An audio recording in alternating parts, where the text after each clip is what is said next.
성경의 복음 12강 중에 2강은 인간 복받은 존재라는 제목으로 우리가 나눌 터인데요. 먼저 성경의 복음 1강에서 우리는 우리가 알고 있는 복음, 우리가 정의하고 있는 복음이 무엇인지, 또 성경에서 복음을 어떻게 말하고 있는지에 대해서 살펴보았었습니다. 그래서 갈라디아서 1장 6절에서 9절을 통해 성경에서 말하고 있는 복음이 아닌 다른 복음이 있다는 것에 대해서 보았고, 또 1장 8절을 보면은 이 다른 복음을 전하면 저주를 받을지어다라는 무서운 아주 두려운 말씀을 또 보았습니다. 그래서 성경에서 전하는 복음이 아닌 다른 복음을 전하는, 이 복음을 전할 때 저주를 받는다는 이 말씀을 볼 때 특별히 우리는 더 성경이 전하는 복음이 무엇인지를 알아야 되겠구나. 또 그 복음에 대해서 바르게 알기 위해서는 성경에서 어떻게 말씀하고 있는지를 살펴봐야 되겠구나라는 생각을 가지고 또 이 성경의 복음에 더 이렇게 관심을 가지고 들어오게 됩니다.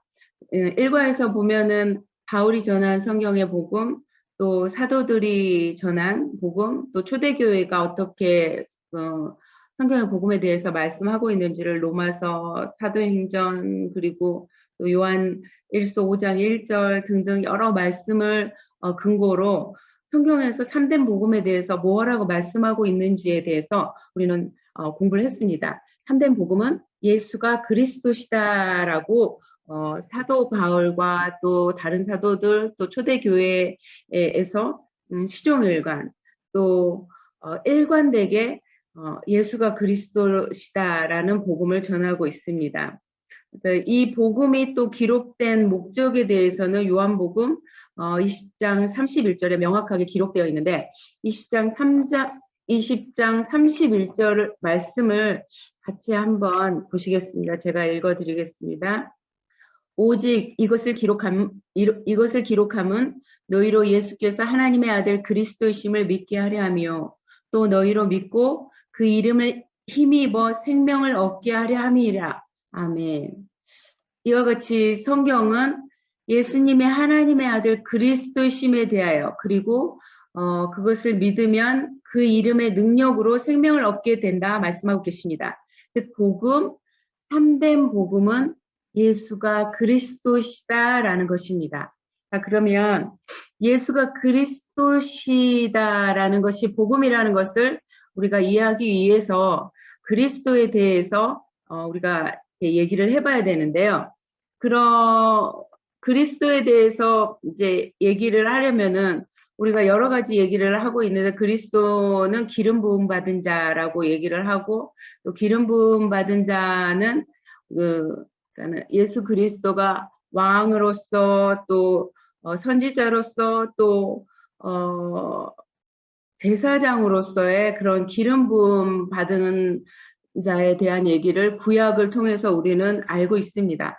그렇지만 그 그리스도에 대해서 얘기를 이렇게 하기 전에 우선은 먼저 우리가 그리스도가 왜 필요한지에 대해서 얘기를 한번 해봐야 될 것입니다. 그런데 또 그리스도가 필요한지를 얘기하려면은 그것이 우리에게 왜 그리스도가 필요한지에 대해서 우리가 얘기를 하려면은 원래 인간이 어떤 존재인지에 대해서 우리가 또 얘기를 해봐야 될 것입니다. 그래서 오늘 이 강에서는 원래 인간에 대해서 하나님이 어떻게 말씀하셨는지, 성경에 어떻게 기록되었는지에 대해서 얘기해 보려고 합니다. 제목에서 보았듯이 인간은 복받은 존재. 그런데 그 복이 그냥 복이 아니라 측량할 수 없는, 말로 다 할 수 없는 그런 복받은 존재라는 것입니다. 그래서 그 복받은 존재에 대해서 성경에서 어떻게 기록되어 있길래 우리가 인간이 복받은 존재라고 이렇게 자신 있게 말할 수 있는지 성경을 통해서 한번 보겠습니다.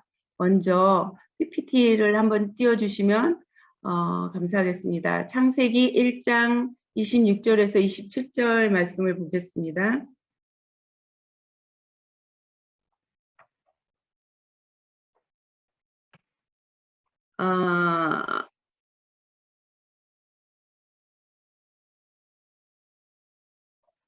창세기, 창세기 1장 26절에서 27절을 통해서 보면은 우리 인간은 하나님의 형상을 따라서 지음을 받았다고 말씀하고 있습니다. 말씀을 한번 보겠습니다. 하나님이 이르시되 우리의 형상을 따라 우리의 모양대로 우리가 사람을 만들고 그들로 바다의 물고기와 하늘의 새와 가축과 온 땅과 땅에 기는 모든 것을 다스리게 하자 하시고 하나님이 자기 형상 곧 하나님의 형상대로 사람을 창조하시되 남자와 여자를 창조하시고 아멘. 여기서 보면 하나님께서 우리 인간을 만드실 때 하나님의 형상을 따라서 만들었다고 말씀하시고 계십니다. 하나님의 형상, 하나님의 형상이 무엇일까 우리는 생각을 하게 되는데 유감스럽게도 성경에는 하나님의 형상에 대해서 자세하게 기록되어 있지 않습니다. 그렇지만 우리는 하나님의 말씀, 성경 구절들을 통해서 하나님의 형상이 무엇인지 유추해 볼 수는 있습니다. 예를 들면 에베소서 4장 24절 말씀을 따라서 하나님을 따라 의와 진리로 거룩하심으로 지으심을 받은 새 사람을 입으라. 에베소서 4장 20절 말씀에는 하나님의 성품인 의와 진리와 거룩함에 대해서 얘기하고 있습니다. 그래서 우리는 이 말씀을 통해서 하나님의 형상을 의와 진리와 거룩함의 형상을 가졌구나라고 유추하기도 합니다. 이와 같이 하나님의 형상이 무엇인지에 대해서는 조금 이렇게 더 많이 공부를 해야 되고 또 성령의 조명하심을 따라서 연구하고 또 그렇게 해야지만 알 수 있는 부분입니다. 그런데 우리가 여기서 초점을 두고 초점을 맞춰서 포커스온해서 보고자 하는 것은 하나님의 형상이 무엇인가가 아니라 하나님의 형상을 닮았다가 무엇인지에 대해서 집중하여서 얘기하고자 합니다. 그래서 먼저 하나님의 형상을 닮았다는 것을 요한복음 4장 24절 하나님은 영이시니 말씀을 근거로 우리도 하나님처럼 영적인 존재로 지으심을 받았다는 것에 대해서 또 알 수 있음을 얘기하고자 합니다. 요한복음 4장 24절 말씀을 근거로 우리도 영적인 존재이다. 우리는 하나님께서 흙으로 이렇게 만드셨잖아요. 흙으로 이렇게 빚으셨지만 하나님께서 코에 생기를 불어넣으심으로 말미암아 우리가 또 영적인 존재가 되었는데 요한복음 4장 24절에 하나님은 영이시니라고 말씀을 함으로 인해서 우리는 하나님의 형상을 따라 지음을 받았으니까 우리도 영적인 존재구나라고 우리에 대해서 우리의 그 본래 모습에 대해서 알 수 있게 됩니다. 다음으로는 시편 8편 4장 8절을 통해서 인간의 또 다른 모습, 왕적인 존재라는 것에서 얘기해 보고자 합니다. PPT에 시편 8편 4장 8절을 한번 보여주시면 감사하겠습니다. 말씀을 보면 사람이 무엇이기에 주께서 그를 생각하시며 인자가 무엇이기에 주께서 그를 돌보시나이까.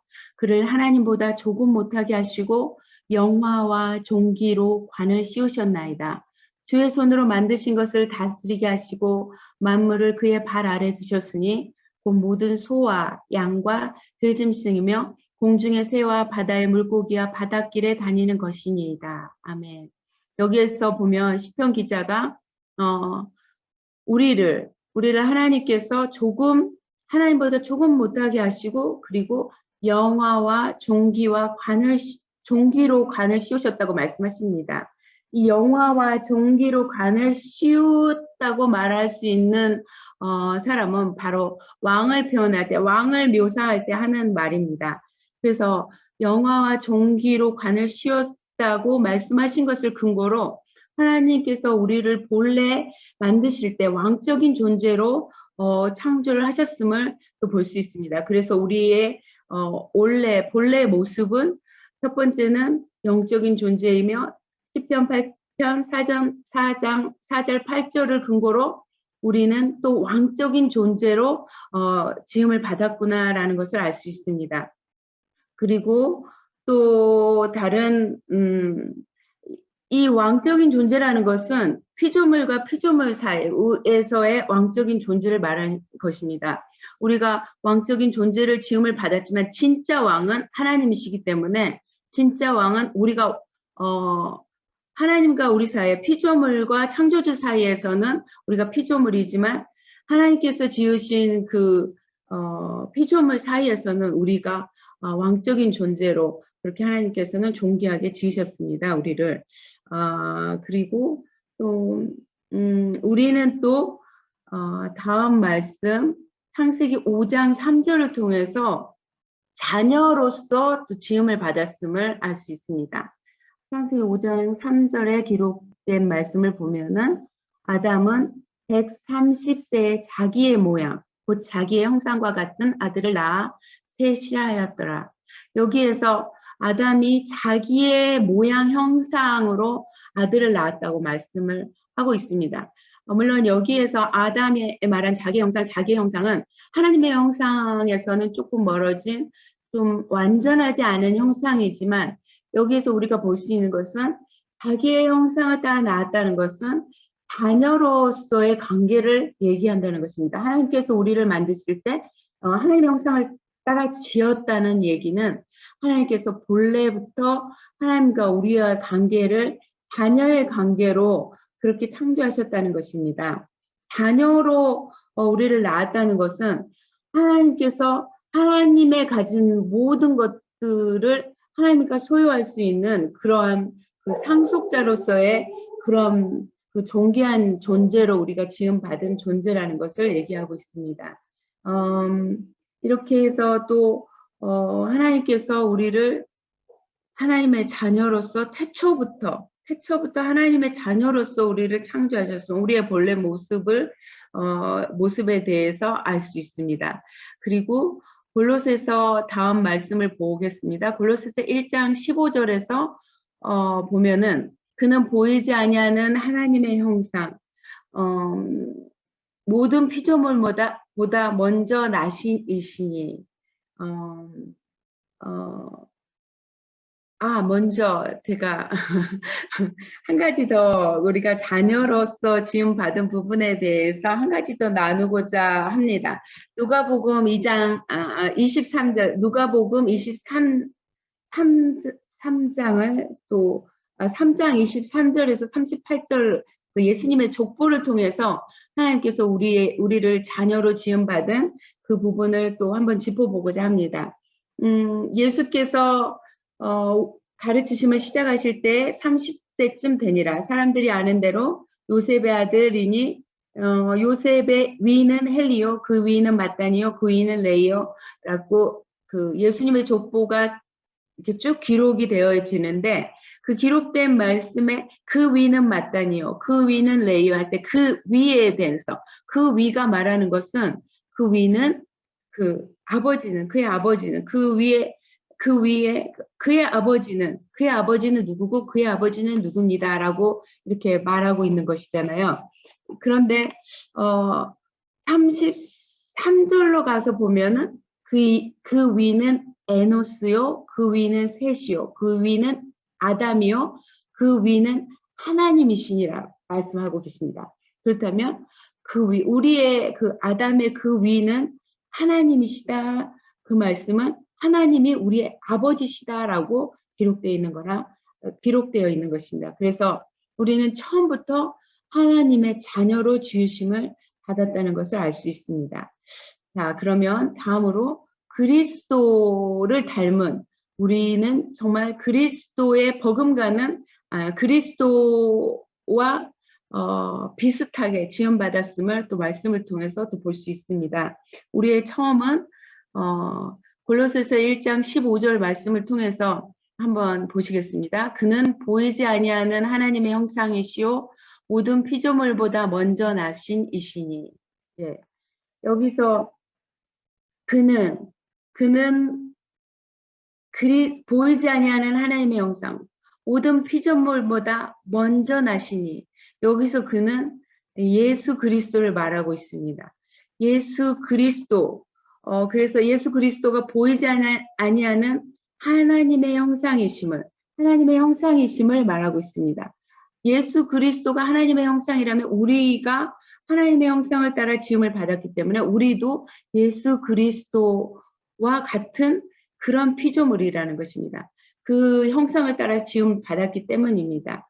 또 하나님의 형상을 따라 지음을 받은 우리 또한 그리스도를 닮았다는 것을 또 그리스도를 방불케 하는 그런 우리의 모습이라는 것을 이 말씀을 통해서 또 볼 수 있으며 고린도후서 4장 4절에도 그리스도는 하나님의 형상이니라 라고 말씀하고 있습니다. 고린도후서 4장 4절을 한번 보겠습니다. 그 중에 이 세상의 신이 믿지 아니하는 자들의 마음을 혼미하게 하여 그리스도의 영광의 복음의 광채가 비치지 못하게 함이니 그리스도는 하나님의 형상이니라. 네, 그리스도가 하나님의 형상이라는 것은 우리가 하나님의 형상을 따라 지음을 받았다는 창세기 1장 말씀을 따라서 볼 때 우리도 그리스도와 같은 그렇게 그리스도를 방불케 하는 그러한 피조물이라는 것입니다. 그래서 성경에서는 첫사람 아담을 또 마지막 아담, 예수 그리스도를 마지막 아담이라고 이렇게 말씀하면서 아담과 그리스도를 이렇게 비교할 수 없는 그 두 피조물인 우리를 하나님이신 그리스도, 하나님의 아들이신 그리스도와 비교해서 말씀하고 계십니다. 이렇듯이 우리는 하나님께서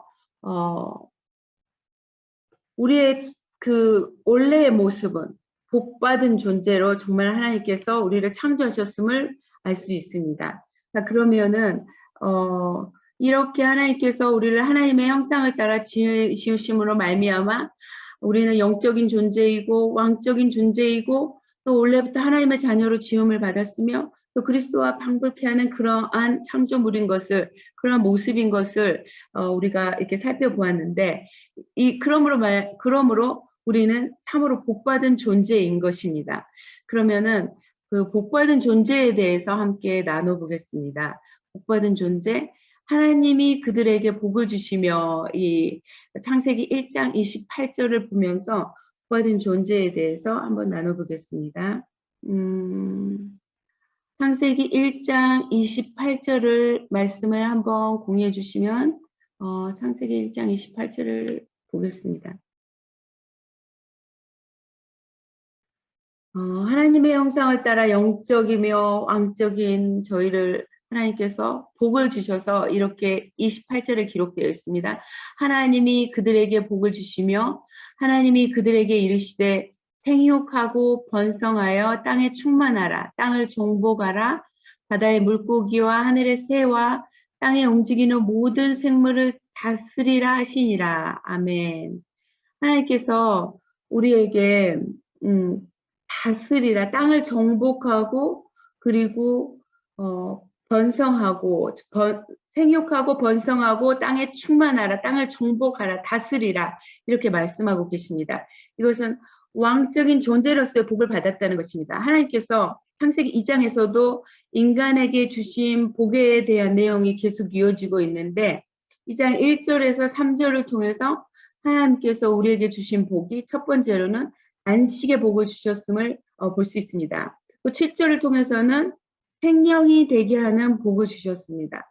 또 8절부터는 에덴의 축복을 말씀하고 계시는데 우리는 이렇게 하나님께서 주신 복을 따라서 또 하나님이 주신 그 명령을 따라서 다스리고 정복하는 그 일들을 할 수 있는 그런 하나님이 주신 그 지혜와 또 무궁무진한 그런 영적인 존재로서 또 다스리고 정복하는 그 일들을 감당해 왔습니다.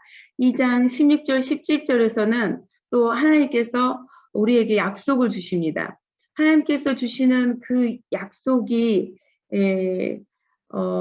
얼마나 그 우리를 기준하게 하는지에 대해서는 이루 말로 할 수 없는 그런 은혜인 것을 우리가 이 말씀을 또 약속에 대해서 생각을 해보면 나눠보면은 더 가깝게 그 약속이 우리에게 얼마나 우리를 하나님께서 얼마나 존귀하게 여겼는지에 대해서 알 수 있게 될 것입니다. 먼저 언약의 축복에 대해서 얘기해 보겠습니다. 언약의 축복, 성령과 약속에 대해서 또 그거에 대해서는 나중에 또 더 자세하게 얘기를 하는데 이 언약에 대해서 먼저 얘기를 하겠습니다.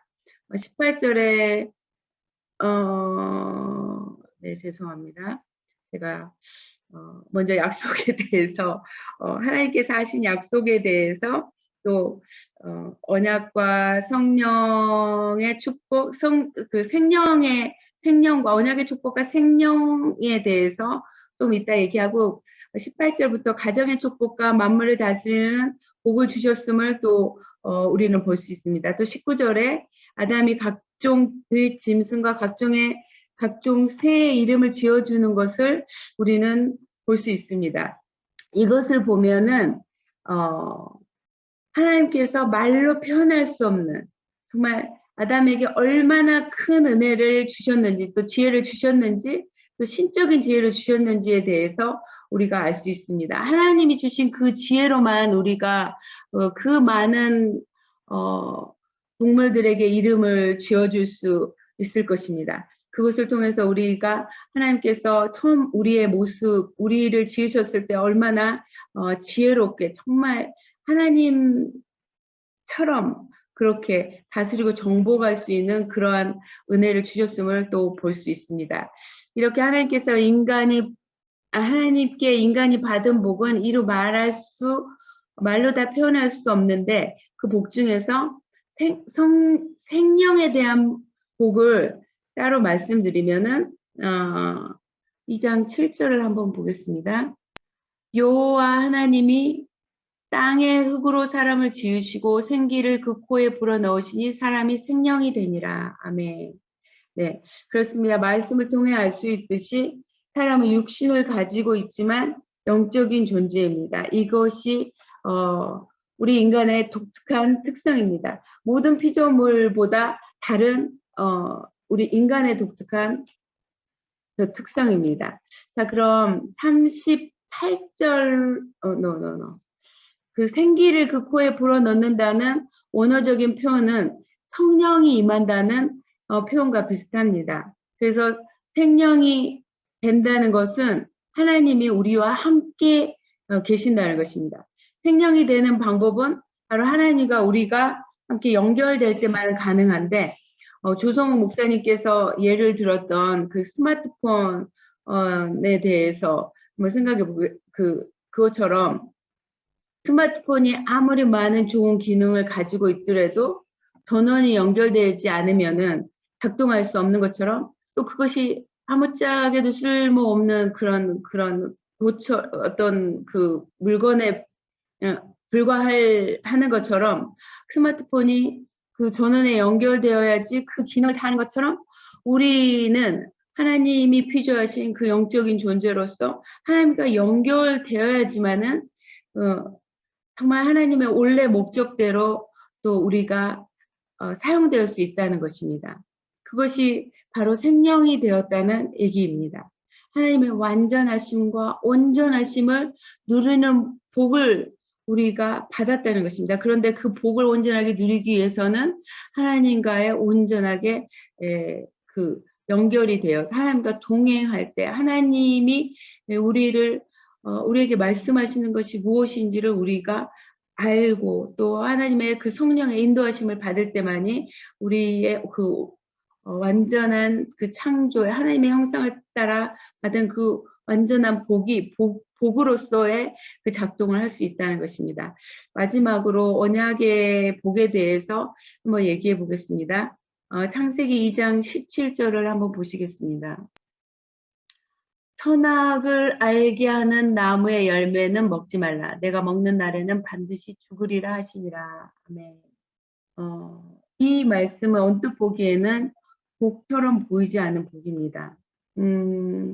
이 말씀 때문에 많은 사람들은 왜 이런 말씀을 주어가지고 우리를 이렇게 힘들게 하지? 이렇게 말을 합니다. 그래서 제가 21살에 하나님을 이렇게 만나게 됐는데 그때 저는 처음에 하와를 많이 원망을 했습니다. 아니 하와는 왜 그 선악을 알게 하는 그 먹지 말라는 것을 먹어가지고 우리를 이렇게 힘들게 고생하게 해? 막 이렇게 원망했었습니다. 그런데 이제 말씀을 알게 되면서 그게 하와의 잘못이 아니라 나의 죄의 잘못이라는 것을 이제 깨닫게 되면서 그런 얘기를 하지 않게 됐고, 또 이 하나님이 주신 이 선악을 알게 하는 나무의 열매는 먹지 말라, 내가 먹는 날에는 반드시 죽으리라, 이 말씀이 우리에게 주신 그 언약의 말씀이 어떤 내용인지에 대해서 알게 되면서부터는 이제 그렇게 원망하는 말들을 하지 않게 되었습니다. 이렇게 언약에 대해서 또 제가 이 말씀을 보면서 또 이 성경의 복음을 공부하게 되면서 또 조 목사님의 이 강을 이렇게 듣게 되면서 언약에 대해서 또 생각을 하게 되었습니다. 언약이라는 게 얼마나 하나님께서 우리와 언약을 맺으셨다는 게 얼마나 중요하고 큰 축복인지에 대해서 생각을 하게 되었습니다. 그래서 이 언약을 맺을 때 정말 우리가 아무 사람하고나 언약을 맺지 않는다는 그 부분이 굉장히 가슴에 이렇게 마음에 와닿았습니다. 정말 그렇습니다. 우리가 이렇게 길을 지나가다 사람을 이렇게 만났을 때 모르는 사람이 당신 나와 언약을 맺겠습니까? 라는 얘기를 했을 때 우리는 이게 무슨 소리야? 이 말도 안 되는 소리야? 라고 황당해 할 것입니다. 한다는 그것을 이렇게 깨닫게 되고, 또 이 언약을 맺을 때는 정말 확실한 어떤 관계가 있을 때만 맺는 것이 언약이라는 거에 대해서 인식을 하게 되면서 더 이 말씀에 하나님이 우리와 언약을 맺었다는 것에 대해서 그 축복에 대해서 생각을 하게 되고 또 감사하게 되었습니다. 또 조 목사님께서 예를 들어 주셨듯이 삼성이란 사업하는 사람들이 중소기업이나 어떤 비즈니스를 하는 사람들이 큰 기업 삼성이나 또는 애플이나 어떤 큰 기업과의 그런 어떤 계약 언약을 할 때 그것이 이렇게 성사가 이루어졌을 때 그것이 얼마나 큰 영향을 그 기업이나 그 언약을 맺은 상대에게 주어지는지에 대해서 생각을 하게 되면서 하나님이 우리에게 주신 이 언약이 얼마나 큰 축복인지에 대해서 생각을 하며 또 감사를 하게 됩니다. 이렇게 하나님께서 우리에게 언약을 주셨다는 것은 하나님께서는 우리를 하나님과 언약을 맺을 만한 그런 사람이라고, 그런 가치가 있는 존재라고 하나님께서 여기시고 또 그렇게 창조하셨다는 것을 말씀하시는 것입니다. 그래서 하나님께서 주신 그 언약으로 말미암아 우리는 더 가치 있는 존재가 되고, 또 그 언약이 정말 우리에게 너무 어렵지 않은 너무 쉬운 언약인 것임을 또 알 수 있습니다. 그것은 하나님께서 그 언약을 우리가 지킬 수 있는 그런 언약을 하나님이 주셨지만, 쉬운 언약을 주셨지만 우리는 그 언약을 또 어김으로 말미암아서 여러 가지 문제들이 오기는 하였지만, 하나님이 우리에게 주실 때 그 언약은, 하나님이 주신 그 언약은 우리가 막 죄성을 가진 우리 인간으로서 이 언약을, 무슨 이런 언약을 주셨어? 왜 이 언약을 주신 거야? 라고 불평을 하지만, 정말 깊이 생각하고 들어가서 생각을 해보면은 그 언약은 정말 간단한 문제라는 거, 먹는 것에 대한 문제, 그냥 순종하면 되는 문제였던 그 언약을 우리에게 주신 것입니다. 이렇게 하나님께서는 우리에게 복을 주시고, 하나님의 형상을 따라 육신을 가졌지만 영적인 존재로, 또 피조물 중에서 으뜸을 삼아서 왕적인 존재로 또 다스리고 정복할 그런 능력을 주시고, 또 하나님의 자녀로 또 그리스도 하나님이신 그리스도와 방불케 할 정도의 형상으로 그렇게 말할 수 없는 복을 우리에게 주셨다는 것입니다. 이것이 본래 우리 인간의 모습이고 우리 인간의 상태인 것을 우리가 알아야 됩니다. 이것을 알아야 되기 때문에 이것을 알지 못하는 인간들이 이것을 알지 못하기 때문에 정말 하나님 그리스도가 왜 필요한지 또 우리의 상태가 지금 어떤 상태인지를 알지 못하는 것입니다. 그래서 오늘 두서없이 또 이렇게 원래 하나님께서 얼마나 우리에게 복을 주셨는지에 대해서 나누어 보았습니다. 조금 더 이렇게 정리된 말씀으로 정말 하나님이 우리에게 주신 복에 대해서 나누고 싶었지만 또 부족하지만 또 이렇게 나눌 수 있는 또 기회를 주셔서 이렇게 또 하나님의 원래 창조하신 우리의 모습에 대해서 나누었습니다. 감사합니다.